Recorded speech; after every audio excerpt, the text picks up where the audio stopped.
Pittman. My biggest desire is to do a great job for him and help him restore this program.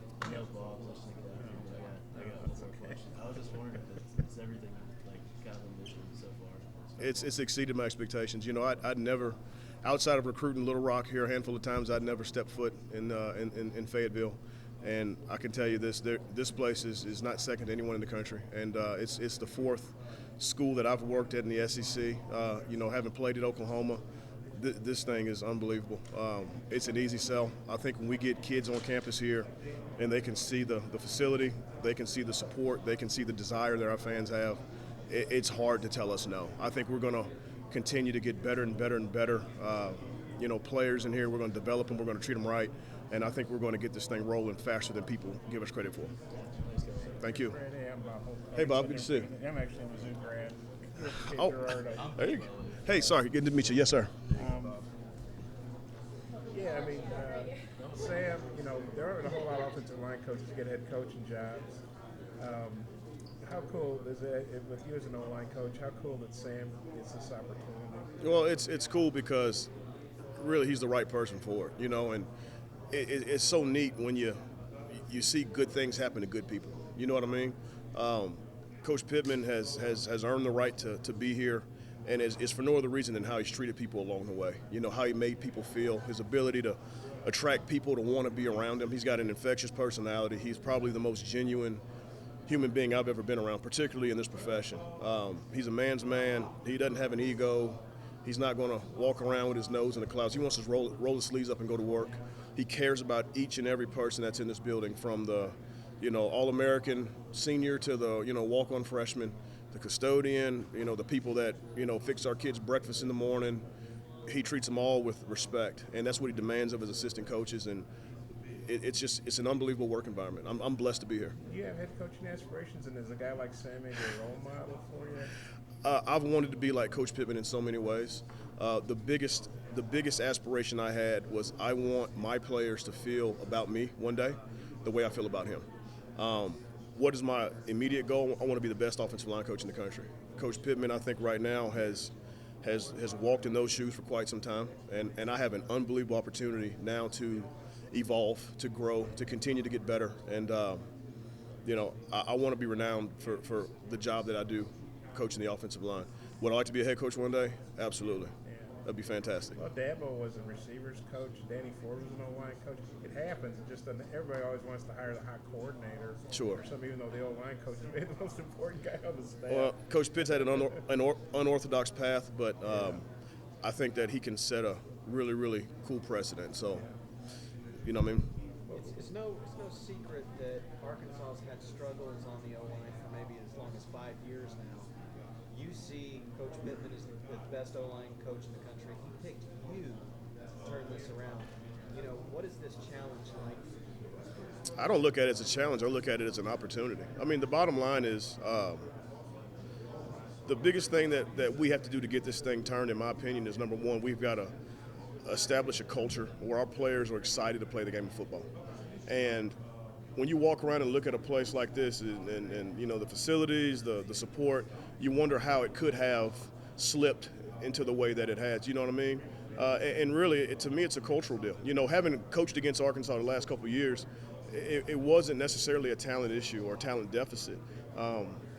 What I observed as an opposing coach was a group of guys that, for whatever reason, they weren't fighting the way they should have. Does that make sense? Oh, yeah. I felt like they weren't maximizing their potential, you know, and quite frankly, that's the only way you give yourself a chance. You know what I mean? And so the biggest, you know, a lot of people ask us about recruiting and all that stuff, the guys we signed, the biggest recruiting job we have yet to do is to win the hearts and minds of our players that are here now. And that's my number one mission right now, is to win our players over, to let them know how much I care about them, how much their success means to me. And ultimately, from there, then I can go demand and ask that they go out and be great. What would you say about it? Maybe go down like about each of your offensive line settings, I guess, like Ray Curry first. Sure. I know you recruited him to Mizzou. What would you say about him? I love his length, his size. I think one of the biggest attributes he has and possesses is toughness. I think he's a really tough kid, and getting to know he and his family, you know, his dad, Ray Sr., has prepared him for this moment. You know, he's going to come to college and he's going to excel. And I think a lot of it has to do not only with his talent but his upbringing. He's excited. I'm excited to coach him. And then Marcus Henderson. You know, I think Marcus really athletically can do it all. I think he can play really all 5 positions with his talent level. It's been great watching his evolution. He's changed his body. He probably lost somewhere between 35, 40 pounds between his end of his sophomore year and now. I think he has a high ceiling of where he can be. He's got explosive power, and he plays really, really hard, which is a huge plus for me. And then Jalen St. John, what would you say about him? Jalen probably right now is the most SEC ready guy because of his frame. I mean, he probably walks around at 330, 335, somewhere in that range. Okay, so he's listed 310. He's a little bigger than that. Well, I'm listed at 310 too. Okay. You look at my driver's license, that thing's a straight up lie. Okay. You know what I mean? Me too. He's probably the most SEC ready with his build. Yeah. He played tackle in high school. I'd like to start him out there and see where he can add depth, perhaps in the on the edge. If not, he certainly can play inside. But he has the girth and the size that Coach Pittman and myself like with the guys up front. You know, Coach Pittman's O-line at Georgia was somewhere. They averaged somewhere between 320 and 330. I had the same at Missouri. Our guys here are a little bit lighter than that. I'd like to eventually get body types that big. Hey, I got to run to a basketball. Yes, sir. Understood. Pleasure meeting you. Yeah, I'd love Yes, to sir. talk to you along. Oh, you bet, man. Look forward Thank to you. Talking to you later on. You bet. You don't just have the talent here at O-line, but you got this great stable of running backs that line can make look really good. I mean, it seems like even though it's maybe a challenge, but you talk about an opportunity. Man, talk about the opportunity you've got to really bring this running game to Sure. life. I don't know. I can't speak to the talent. There's a deficit, or, you know what I mean. I do know that the run game is a pretty intricate piece, particularly running the football in the SEC. It's hard to do, and I don't care where you are. This is where elite players come to play, is in the SEC. I'm excited about the running backs that we do have. I know that I have seen in my time in this league plays that have been blocked well, and a guy gets a gain of 2 or 3. A safety makes a tackle, and I'm on the sideline beating my chest thinking we've done a hell of a job blocking it up to a safety. I've seen times we ain't blocked a soul and the running back take off and go for 60, and he broke 3 tackles. You know what I mean? And so it really kind of works like a hand in glove. I think that the better the guys behind us are, the better we're going to look. Our job up front will be to be fundamentally sound, to play really, really, really hard, and to really take ownership in the run game. That's something to me, where I think that we can take the next step is our guys buying into running the football and really wanting to take over football games and impact games by running it. So.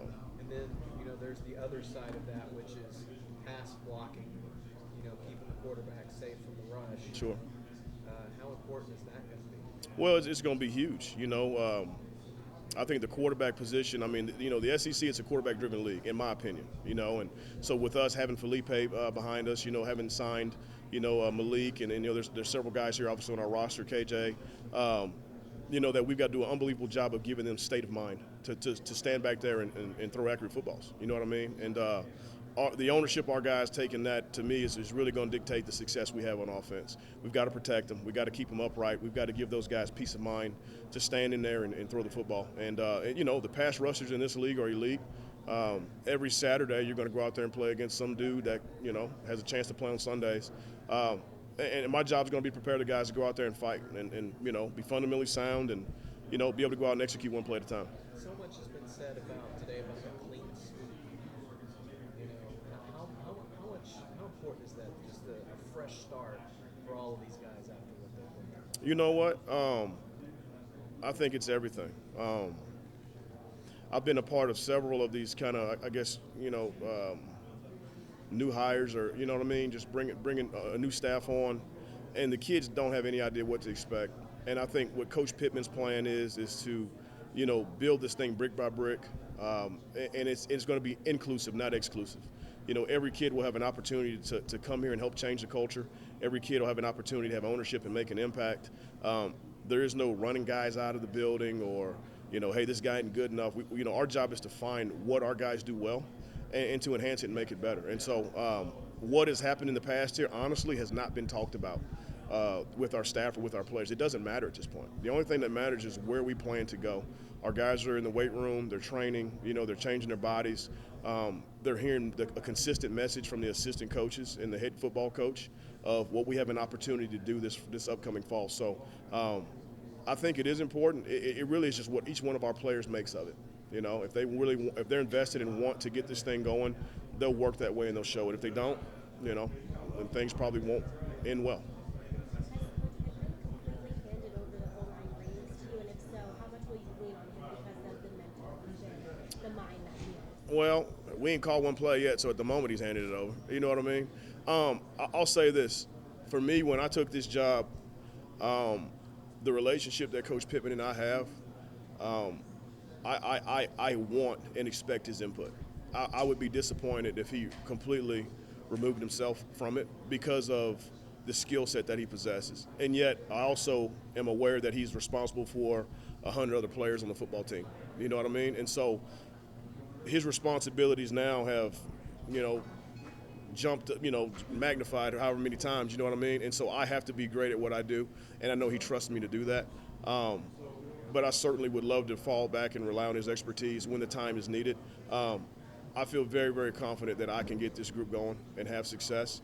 I think Coach Pittman's presence, his knowledge, I think those are things that will enhance it and make it better. I think Coach Pittman even referred to you as you're almost like a son to him. You've been around him for so long. What's that relationship like for you? Coach Pittman changed my life. At 18 years old, he gave me an opportunity to go to college. I played for one of the worst high school football teams, probably in the history of high school football, actually. We were really bad. And he believed in me. He gave me an opportunity. He treated me fair. And he kept every promise he ever made to me. And so when I decided I wanted to coach college football, he was the first person I called. He took my call. He created opportunities for me. He was passionate about me and showed interest in my growth and development. He has shared an unlimited amount of information about, the game of football, techniques, fundamentals, schematics, how to recruit, how to treat people. He has completely helped me evolve into who I am today. I owe him my life. How do you feel to transition that? How do you feel about the group of guys you brought in this signing class? I feel great about them. I believe that they're talented. I think that they are, have an opportunity to be high-level SEC football players. But my biggest focus right now are the guys that are in the building right now. Now that recruiting has ended, my job right now is to roll my sleeves up and build strong relationships with the guys that are here now. I can't wait to get to work with them and allow them to see who I am, my personality, my expectation for these guys. It's the biggest piece for me right now. The recruiting piece is great. Those guys got to graduate and go to prom, do all that stuff. The guys that are here now are the ones I'm counting on to help us this fall. I think there's 7 or so guys that actually started a game for Arkansas. I mean, how big is that? And have you had a chance to watch them on tape or anything like that? Briefly. I promised those guys when I met them back in December, I did not want to have any preconceived notions or ideas about who was a starter, who was a contributor. I want the guys to just go to work, and I want them to earn whatever role that they earn this fall. And so I've spent very little time dwelling on the past and what's happened here. It's of very little interest to me. I really just want to build, I want to teach, I want to grow a culture in our room. It's the biggest piece right now to me. I know offensive line has been kind of an area of struggle the last couple of years at Arkansas. The fans are always talking about offensive line. I mean, have you kind of heard that a little bit? Is it a little bit unusual to have so many fans talking about the offensive line? No, absolutely not unusual. It's just the nature of the deal, man. I mean, look, the reality of it is, it's a great responsibility. Nothing good happens, without the offensive line going out and executing at a high level. And so our players have to acknowledge that and accept it and push through it, you know what I mean? But by how we go out and prepare and get ourselves ready to go compete at a high level. So, no, the expectation level is not something that I'm unfamiliar with. The criticism is not something I'm unfamiliar with. I understand that if we don't play well, we're going to hear about it. You know what I mean? I fully anticipate it, but I also came here to kick ass, and so I'm not afraid of running from anybody. Appreciate it, Coach. Andrew You bet. Hutchinson. Yes, sir, Brad. Good to see you, man. Pleasure. Appreciate it. You bet, brother. I just have one more question. Hey. Obviously, you have a really good relationship with Mr. Pittman. What is it that you think about him that'll help turn this program around? Gosh, there's so many things. Again, I think that he is just the most genuine human being that I've ever been around. I think that he's witty. I think that he is hilarious. He makes people want to gravitate to him and be around him in his presence. Some days we sit in staff meetings and the meeting will adjourn and people don't want to get up. You know, we're enjoying each other. He has established a culture where it's exciting to come to work. I can't wait to wake up, brush my teeth, throw on some clothes, get to the office, and come to work. He has created that kind of environment, and I am positive that that is going to trickle down to our players. They're going to be excited to come in this building every day and go to work. They're going to be excited to go compete and wear a Razorback on their helmet. So I think it's endless, in my opinion, what he brings to the table as a head football coach.